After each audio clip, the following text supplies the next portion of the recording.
اگلا سوال ہے، عوام میں یہ بات مشہور ہے کہ جس نے ایک دفعہ بھی کلمہ پڑھ لیا یا مرتے وقت پڑھ لیا تو سیدھا جنت میں جائے گا، کیا یہ درست ہے؟ تو اڈی عقل مندی ہے کہ انج ہوئے گا؟ یہ جو لوگ سوال لکھ کے بھیجتے ہیں وہ بھی ذرا اپنی عقل استعمال کریں نا، کہ کیا اتنی سستی جنت بک رہی ہے؟ جامعہ ترمذی میں حدیث ہے، سیدنا عثمان غنی رضی اللہ تعالیٰ عنہ جب بھی قبرستان جاتے اتنا روتے کہ داڑھی آنسوؤں سے تر ہو جاتی۔ لوگ پوچھتے کیا معاملہ ہے؟ انہوں نے کہا میں نے خود نبی علیہ السلام سے سنا ہے کہ آخرت کی منزلوں میں سے پہلی منزل قبر ہے، جس کی یہ منزل صحیح ہوئی اس کی اگلی منزلیں آسان ہو جائیں گی، اور جو اس منزل میں پھنس گیا اگلی منزلیں اس کے لیے مشکل در مشکل ہو جائیں گی۔ یہ کون کہہ رہا ہے؟ سیدنا عثمان۔ سیدنا عثمان وہ ہیں جن کو 3 موقعوں پہ جنت کی بشارت ملی ہوئی ہے، اور نبی علیہ السلام کی طرف سے۔ ایک دفعہ جب مسجد نبوی کی توسیع کے لیے زمین وقف کی، دوسری دفعہ جب مسلمانوں کے لیے کنواں وقف کیا، اور تیسری دفعہ غزوہ تبوک کے موقع پر جب 700 اونٹ مال کے لدے ہوئے اللہ کی راہ میں خیرات کیے۔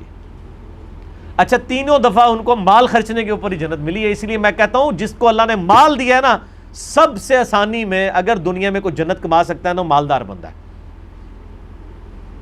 اس نے بس صرف اپنی نیت صحیح کر لینی ہے، اس کو یہ ٹینشن نہیں ہونی چاہیے کہ پتہ نہیں قبول ہوا ہے کہ نہیں۔ نماز میں تو ہمیں جتنی مرضی صحیح کر لیں توجہ نہیں رہتی، بندہ کہتا ہے یار پتہ نہیں خشوع خضوع ہے کہ نہیں۔ مال میں صرف ایک چیز کا خیال رکھنا ہے کہ آپ نے ریاکاری نہیں کرنی، بس۔ باقی یہ نہیں ہوگا کہ یہ خشوع خضوع سے خرچ ہوا ہے کہ بغیر خشوع خضوع کے، یہ خرچ کرتے وقت یعنی وہ ذہن حاضر تھا یا نہیں تھا، وضو ہے تھا یا نہیں تھا، یہ رولے تو ہے ہی نہیں نا مال خرچنے سے۔ تو سیدنا عثمان نے 3 دفعہ جنت کمائی ہے مال خرچنے کے اوپر، اور تیسری دفعہ تو نبی علیہ السلام نے اشرفیاں یوں آپ الٹ پلٹ کرتے تھے اور کہتے تھے عثمان جنتی آج کے بعد جو چاہے مرضی کرے۔ یہ ان کو ہی گارنٹی تھی کہ جو مرضی کرے، تو انو آندی تھی جو مرضی کر دے، وہ ہے کچھ کرتے رہے جے بعد کہ قبرستان جا کے روندے رہنے کہ پتہ نہیں میرے ساتھ کیا بننا ہے۔ وہ قبرستان جا کے روتے تھے۔ اس کو ہم کہتے ہیں نا، عقل نہ ہوئے تھے موجیں ہی موجاں، عقل ہوئے تھے سوچیں۔ جسے عقل نہ ہو وہ من بوجھی زندگی گزارے گا، اور جسے عقل ہوگی وہ سوچ کے پاگل ہوگا کہ یار میرے ساتھ بننا کیا ہے۔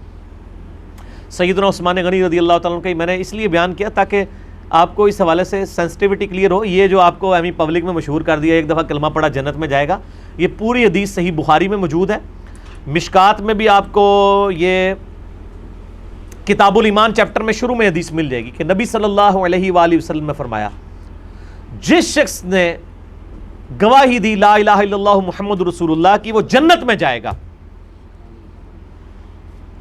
سوائے اس کے کہ جس نے انکار کر دیا۔ صحابہ نے کہا یا رسول اللہ صلی اللہ علیہ وآلہ وسلم، کون ہوگا جو جنت میں جانے سے انکار کر دے؟ سوال تو بڑا جینون تھا کہ ایک بندے نے کلمہ پڑھ دیا اور اب وہ جنت میں جانے سے انکار کر دے۔ آپ صلی اللہ علیہ وآلہ وسلم نے فرمایا جس نے میرا حکم مانا وہ جنت میں جائے گا، اور جس نے میری نافرمانی کی اس نے جنت میں جانے سے انکار کر دیا۔ اور تسی کہندے رہو جناب وہ داڑھی میں اسلام نہیں، اسلام میں داڑھی ہے، نمازوں میں اسلام نہیں ہے، نماز اسلام میں ہے، روزوں میں اسلام نہیں ہے، روزے اسلام میں ہے، جو مرضی کہندے رہو اللہ دے بندے ہو، گل ایک ہی ہے، لک وشکار ہے۔ داڑھی اسلام میں ہو یا اسلام داڑھی میں ہو، بات ایک ہی ہے، دین پہ چلنے کا نام اسلام ہے نا۔ دودھ پینے والے مجنوں تو نہیں اللہ کو چاہیے۔ نبی علیہ السلام فرما رہے ہیں کہ جس نے لا الہ الا اللہ پڑھا وہ جنت میں جائے گا، سوائے اس کے کہ جس نے انکار کیا۔ پوچھا گیا انکار کس نے کیا؟ فرمایا جس نے میرا حکم مانا وہ جنت میں جائے گا، اور جس نے میری نافرمانی کی اس نے جنت میں جانے سے خود ہی انکار کر دیا۔ اب اس میں ساری کی ساری باتیں، یعنی دین کے اوپر چلنا، فرائض کے اوپر پابندی، حرام چیزوں سے بچنا، یہ ساری کی ساری چیزیں اس کے اندر داخل ہو جائیں گی۔ آپ کو اب لہذا سے نٹی گٹی اس کی ضرورت نہیں ہے۔ اور جیسے کہتے ہو رفع الیدین کا حکم دکھائیں، ہم کہتے ہیں کہ نبی علیہ السلام کی حدیث ہے صحیح بخاری میں 631، صلو کما رأیتمونی اصلی، نماز اس طرح پڑھو جس طرح مجھے پڑھتے ہوئے دیکھتے ہو۔ اور یہ مالک بن حویرث روایت کر رہے ہیں، غزوہ تبوک کے موقع پہ آئے ہیں نبی علیہ السلام کی وفات سے 1.5 سال پہلے ملنے، اور وہی مالک بن حویرث بخاری اور مسلم میں نبی علیہ السلام کا طریقہ نماز کا روایت کر رہے ہیں کہ نبی علیہ السلام نماز شروع کرتے تو دونوں ہاتھ کانوں تک اٹھاتے، رکوع میں جانے لگتے تو دونوں ہاتھ کانوں تک اٹھاتے، اور رکوع سے سر اٹھاتے تو دونوں ہاتھ کانوں تک اٹھاتے۔ اب وہ کہتے ہیں رفع الیدین کا حکم دکھائیں، تو میں نے کہا تھا یہ حکم ہے۔ وہی صحابی کہہ رہا ہے کہ مجھے نبی علیہ السلام نے فرمایا نماز اس طرح پڑھو جس طرح مجھے پڑھتے ہوئے دیکھا۔ وہی صحابی نبی علیہ السلام کی نماز کا طریقہ آگے وہ اپنے ساتھیوں کو سکھا رہا ہے، تو ظاہر ہے کہ اس میں ایک ایک نٹی گٹیز تو نہیں بیان ہوں گی۔ پھر تو ہم کہتے ہیں کہ نبی صلی اللہ علیہ وآلہ وسلم سے آپ ذرا پہلے رفع الیدین کا حکم دکھائیں نا، وہ بھی کوئی نہیں کدھرے، وہ بھی عملی ٹرانسفر ہوا ہے کہ نبی علیہ السلام جب نماز شروع کرتے تو جب یہ آپ سے دوسرے تیسرے کا حکم مانے نا، آپ پہلے کا مانیں، ان کو جی ساڑھا دے چھڑو نا، پہلے اپنا ثابت کرو، تو کہیں گے نہیں وہ تو نبی علیہ السلام نے کیا ہے تو یہ بھی کیا ہے نا یار، ٹھیک ہے، میٹھا میٹھا ہپ ہپ تے کوڑا کوڑا تھو تھو، تو یہ جنت اتنے سستے نہیں ملنی میرے بھائی۔ یہ آپ کی شعر و شاعری ہے کہ جو کچھ بھی ہے اے اللہ تیرے محبوب کی امت سے ہیں، یہ آپ کی شعر و شاعری آپ کرتے رہیں، جب انشاءاللہ موت آئے گی تو پھر پتہ چل جائے گا یہ شعر و شاعری ہے، اس کی کوئی اللہ کے حضور کوئی حیثیت نہیں ہے۔ اس واسطے جناب مرنے تو پہلے تیاری کر لو، ٹھیک ہو گیا جی، یہ چولا مارنی چھاڑ دو۔ کیا صوفیزم ہندو مذہب سے تعلق رکھتا ہے یا الگ سے کوئی دین ہے؟ میرے بھائی یہ جو صوفیزم ہے نا، اس کو انگلش میں کہتے ہیں مسٹسزم، یہ دنیا کے تمام ریلیجنز میں پایا جاتا ہے۔ عیسائیوں میں، یہودیوں میں رہبانیت اسے کہا جاتا ہے، قرآن حکیم میں بھی راہبوں کا ذکر کیا گیا، اتخذوا احبارہم ورہبانہم اربابا من دون اللہ، سورہ توبہ آیت نمبر 31۔ یہود و نصارہ نے اپنے احبار یعنی علماء والرہبان اور راہبوں کو جو دنیا ترک کر کے جنگلوں میں چلے جاتے تھے ان کو رب مان لیا ہوا تھا اللہ کے مقابلے کے اوپر، نعوذ باللہ۔ اس کا اعلیٰ حضرت نے ترجمہ کیا ہے، انہوں نے اپنے علماء اور جوگیوں کو اپنا رب مان لیا تھا۔ یہ جوگی جو ہے نا جی میرے بھائی، ہندوؤں میں بھی ہیں، بدھ مت کے ماننے والے لوگوں میں بھی ہیں، یہ جوگی آپ کو عیسائیوں میں بھی ملیں گے، یہودیوں میں ملیں گے، اور مسلمانوں میں تو ماشاءاللہ کثرت کے ساتھ ملیں گے۔ اور یہ کہاں پائے جاتے ہیں؟ زیادہ تر انڈیا پاکستان میں پائے جاتے ہیں، کیونکہ دنیا میں سب سے زیادہ زرخیز زمین گمراہی کے لیے اگر کوئی ہے تو وہ انڈیا پاکستان کی ہے، کیونکہ ہمارے پرک سارے ہندو رہے ہیں اور یہاں پہ یہ سودا بکتا ہے، ٹھیک ہے نا جی۔ تو البتہ عرب ملک بھی اس سے آزاد نہیں ہے، خصوصاً جو افریقی ملک ہیں وہ بھی گڑھ بنے ہوئے ہیں صوفیت کا، سوڈان، الجزائر کی کوئی گلی محلہ ایسا نہیں جہاں کوئی نہ کوئی ایک بابے کا مزار نہ ہو، وہاں پہ بھی یعنی ایک اثرات رہے ہیں نا اس حوالے سے۔ تو یہ جو صوفیزم ہے جس کو مسٹسزم کہتے ہیں، یہ ہر دین کے اندر ایک طریقہ اڈاپٹ کیا گیا اللہ تعالیٰ تک پہنچنے کا اپنی مرضی کے مطابق، لیکن اسلام نے کبھی اسے انڈورس نہیں کیا۔ سورۃ الحدید میں بھی اس کی مذمت آئی، بخاری مسلم کی درجنوں احادیث میں ان چیزوں کی مذمت آئی ہے، ترک دنیا کی۔ ویسے تو یہ کہہ دیتے ہیں کہ نہیں جی وہ ہمارے جو بزرگان دین ہیں وہ ترک دنیا نہیں کرتے تھے، وہ ترک دنیا کر کے 15-20 سال چلے کاٹ کے پھر عوام میں ہی واپس آتے تھے۔ یہ طریقہ انہوں نے کہاں سے سیکھا ہے؟ وہ جی نبی علیہ السلام بھی تو غار حرا میں جاتے تھے، اور نبی علیہ السلام تو چند دنوں کے لیے غار حرا میں گئے، وہ اللہ نے ان کا دل مائل کیا تھا، وہاں پہ وہی نازل ہونی تھی۔ اس کے بعد کیا حضرت ابو بکر، عمر اور خود نبی علیہ السلام بھی کیا غار حرا میں جا کے چلے کاٹتے تھے؟ یا حضرت ابو بکر عمر کے بعد جو ان کے جو شاگرد ہیں کیا ان کو چلے کٹواتے تھے؟ وہ کہیں پہ یہ بات ملتی ہے تو ہمیں دکھائیں۔ مطلب ایم ہی خود سے باتیں بنائی ہوئی ہیں، اور مطلب ایک بات وہاں سے اٹھاتے ہیں اور اس میں پورے رنگ بھر کے تو پوری بلڈنگ کھڑی کر دیتے ہیں، کہتے ہیں نہیں اس طریقے سے ہوتا ہے۔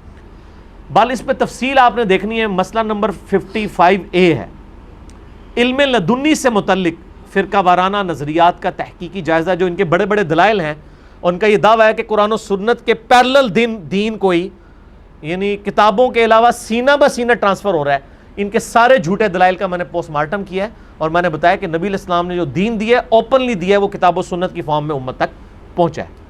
تو مسئلہ 55A اس ٹاپک کے اوپر آپ دیکھ لیں۔ کسی مفتی صاحب سے جب ہم دین کا کوئی مسئلہ پوچھتے ہیں تو وہ جو بھی بتا دیتا ہے اس پر عمل کرنے سے ہم گناہگار تو نہیں ہوں گے اگر وہ غلط مسئلہ بتاتا ہے؟ ضرور ہوں گے جناب، کیوں نہیں ہوں گے؟ یہی میں آپ سے ذرا پوچھوں کہ آپ کے مفتی صاحب اگر آپ کو کسی ایسی دکان کا پتہ بتائیں جہاں سے گٹر ملا ہوا دودھ ملتا ہو، کیا اس دودھ کی چائے بنا کے آپ بیمار تو نہیں ہوں گے؟ ہاں، یا آپ کہیں گے جی وہ مفتی صاحب بھی بیمار ہوں گے جنہوں نے غلط مشورہ دیا ہے, مجھے تو بیمار نہیں. پی تسی رہے ہو, دودھ تسی بھی بیمار کیوں نہیں ہوو گے؟ اس کو تو لگتا ہے گناہ ہوگا. اچھا یہ دنیاوی منفعت کی چیزیں فوراً سمجھ آتی ہیں, دین کے حوالے سے نہیں سمجھ آتی. وہ تو ہوتا ہے مفتی جا کے جناب لتر لا کے وہ پٹائی شروع کر دیں کہ تو کہ منو کہڑے پاسے لایا ہے. لیکن دین کے معاملے میں او جی مفتی صاحب نے فرما دیا, مفتی صاحب فتویٰ دے دیا, فتویٰ کے بعد کوئی آسمان تو کوئی نازل ہوگی نعوذ باللہ. میرے بھائی آپ کے کھانے سے ہی آپ کا پیٹ بھرے گا, مفتی صاحب کے کھانے سے آپ کا پیٹ نہیں بھرنا. اسی طریقے سے جو برائی مفتی صاحب نے آپ کو سجیسٹ کی ہے, آپ نے اگر بغیر تحقیق کے اس کے پیچھے چلے, اس کا وبال آپ پر ہوگا. ورنہ تو دنیا میں اکثر لوگ تو فالو ہی کر رہے ہیں نا لوگوں کو, ان کے پاس تو بڑا اچھا لیم ایکسکیوز ہوگا. Ignorance is not any excuse in this world. ایک بندہ موٹر وے پہ 140 کی اسپیڈ میں گاڑی چلاتا ہے, چلان ہو جاتا ہے, وہ کہ جی مجھے پتا نہیں تھا, تو وہ کہے گا جناب ہوں پتہ لگ گیا جی ایدے ہونا 1400 روپیہ. وہ کہے گا جی اون چھوڑ دے. وہ کہیں گے نہیں یار, آپ اگر موٹر وے پہ آئے تھے تو موٹر وے کے قوانین تو آپ کو سیکھنے تھے نا. اسی طریقے سے ایک بندہ اللہ نے پیدا کیا ہے, اس نے علم دین حاصل نہیں کرنا, اور پھر کمپیریٹیو اسٹڈی کیا اس نے نہیں کرنی. ایک بچے کو اسکول میں داخل کرنا ہو نا, 50 بندوں سے مشورہ کرتے ہیں, اور دین کے لیے جو محلے کی مسجد ہے ادھر ہی وہ اسی کے پیچھے چلنا شروع کر دیتے ہیں, چاہے اس کو 50 بندے سمجھائیں بھی کہ یار غلط کر رہے ہو, پھر بھی نہیں مانتے. اور دنیاوی معاملے میں میں اکثر مثال دیتا ہوں, آپ موٹر بائک پہ دن کے وقت ہیڈ لائٹ آن کر کے ذرا جائیں, 50 بندے تو انجن کرن گے. آپ کو کسی پہ غصہ نہیں آئے گا کہ تسی انج کرو گو کہ منو کو اشارے کرنا پہ, آپ اس کو ایسے کریں گے ساتھ ہیڈ لائٹ. لیکن دین کا مسئلہ آپ کو کوئی بتا دے جو آپ کے فرقے سے ٹکراتا ہو, اور وہ آپ کو کوئی بندہ بتائے کہ میرے بھائی آپ اس طرح کر کے دوزخ میں جا رہے ہیں, آپ کی آخرت برباد ہو رہی ہے. ہیڈ لائٹ جلنے سے زیادہ بیٹری بیٹھ جائے گی نا, دنیا کا نقصان ہوگا, وہ بھی کوئی اتنا بڑا نقصان نہیں ہے, اس سے آپ کی آخرت برباد ہونے والی ہے, لیکن آپ سیکھ پا ہو جائیں گے. اور پھر آپ لوگوں کو کبھی یہ تانا دیں گے جی وہ گل ٹھیک ہے لیکن صحیح انداز نال نہیں انہیں سمجھائی گل, تو صحیح انداز سے اگر نہیں سمجھائی تو اس کا مطلب میں نے بات نہیں ماننی. یعنی اگر میں اناؤنسمنٹ کروں اپنے کسی جاننے والے کو, 2-3 گالیاں نکال گا, فلانا ٹنگیا ادھر جاؤ, تو گورنمنٹ نے اناؤنسمنٹ کی ہے کہ جو اس مسجد میں فجر کی نماز جماعت سے پڑھے گا تو اس کو 50,000 روپے چیک ملے گا, تو اس کو کیا گالی یاد رہے گی؟ او جناب مسکرایا گیا, بڑی مہربانی جناب, گال کٹ رہے تھے, مہربانی. لیکن دین کی بات آپ جتنے بھی میٹھے انداز میں بتائیں, چونکہ ان کے فرقے کے اور توہمات کے خلاف ہوتی ہے نا, وہ فوراً آپ کو کوئی نہ کوئی گلا شکوہ کر دیں گے. وہ اس لیے نہیں گلا شکوہ کر رہے ہوتے کہ وہ جینون ہوتا ہے, وہ اس لیے کہ وہ بھاگنے کا راستہ تلاش کر رہے ہوتے ہیں. تو ان کے لیے پھر پھکی ہے. ان سے کہیں کہ اگر کوئی بریلوی ہے تو اس سے کہیں کہ ڈاکٹر جو مولانا طارق جمیل صاحب ہیں وہ تو بڑے میٹھے انداز میں توحید سمجھا رہے ہوتے ہیں, تو آپ لوگ یہ بزرگ بابوں کو پکارنا اور قبروں کو پکارنا کیوں نہیں چھوڑتے ہیں طارق جمیل صاحب کے میٹھے انداز کی وجہ سے؟ کیا چھوڑ دیتے ہیں؟ پھر انداز کا تو رولا ہی کوئی نہیں, کبھی بھی نہیں چھوڑیں گے, اس لیے کہ وہ اس چیز کو نہیں چھوڑنا چاہتے, اس کے اوپر اڑے ہوئے ہیں. یہ صرف ان کے لیم ایکسکیوزز ہوتے ہیں, اور یہ ایکسکیوزز جو ہیں یا یہ بہانے وہ اپنے آپ کو دھوکہ دے رہے ہیں میرے بھائی, کسی کو نہیں دے رہے. ایک بندہ خود اپنی اصلاح نہیں کرتا, اس نے میرا کیا نقصان کر دیا؟ مجھے تو ثواب مل گیا. میں نے اگر ایک بات کی 1000 بندوں نے سن لی, ان میں سے ایک بھی نہ عمل کرے, مجھے ثواب 1000 کا 1000 پورا ہے, وہ کوئی کمی نہیں ہونی. اگر وہ عمل کرتا ہے اس کی اپنی مرضی ہے. تو یہ مفتی صاحب کے فتووں کے اوپر لائے نہ کریں, کمپیریٹیو اسٹڈی کریں. اور اب آپ کے پاس تو بہانہ بھی کوئی نہیں, آپ یوٹیوب کے اوپر ایک مسئلہ لکھیں نا, رفع الیدین, تو 50 کلپ کھل جائیں گے آپ کو پہلے پیج کے اوپر, ویسے تو ہزاروں کھولیں گے. آپ دیکھیں ان کے خلاف والے کلپ بھی دیکھیں, حق والے بھی دیکھیں, آپ کو پتہ چل جائے گا کون سچا ہے کون جھوٹا ہے. اس کے بعد خود بھی کتاب کھول کے دیکھ لیں. یہ نہ دیکھیں کہ جس کی داڑھی لمبی ہے یا جس نے پگڑی بڑی باندھی ہوئی ہے تو اس کی بات ذرا زیادہ وزنی ہوگی, اور جھوٹ ہی مار رہے ہوئے. خود بھی دلائل, مطلب یہ دین کو کیجول نہ لیں, سیریس لیں.